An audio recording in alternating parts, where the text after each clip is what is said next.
শীতকালের একটা ভালো সবজি হচ্ছে এই যে পালং শাক। পালং শাকে প্রচুর মাটি থাকে, তাকে ভালো করে মানে বেছে নিয়েছি, বেছে তারপরে কেটে ভালো করে জল দিয়ে ভিজিয়ে রেখেছিলাম, তারপর তাকে এই যে জল ঝরিয়ে নিয়েছি, জল ঝরিয়ে নিয়েছে দেখো।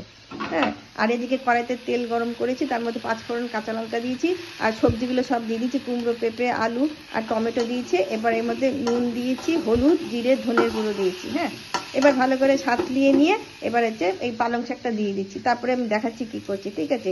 শীতকালে এই সবজিটা খুব মানে সাধারণ, কিন্তু খেতে খুব ভালো লাগে, তাই না? আমার পালং শাক দেওয়া হয়ে গেছে, দেওয়ার সঙ্গে সঙ্গে দেখো কতটুকু হয়ে গেল, এত কচি তো, এখনকার পালং শাকগুলো খুব ভালো, দেওয়ার সঙ্গে সঙ্গে কমে গেছে। এবার আমি এটা নাড়িয়ে চাড়িয়ে একটু জল দেবো, দিয়ে ফুটতে দেবো, নামানোর সময় একটু বড়ি আর ধনেপাতা দিয়ে দেবো, ঠিক আছে। কিন্তু আমার হাতের সামনে এখন বড়ি নেই। আমার হয়ে গেছে পালং শাকের তরকারি, নামানোর সময় একটু চিনি দিয়েছিলাম আর ধনেপাতা দিয়েছি, বড়ি দিলে ভালো হতো, কিন্তু বড়িটা যেহেতু তেল টানে স্বাস্থ্যের দিকে অতটা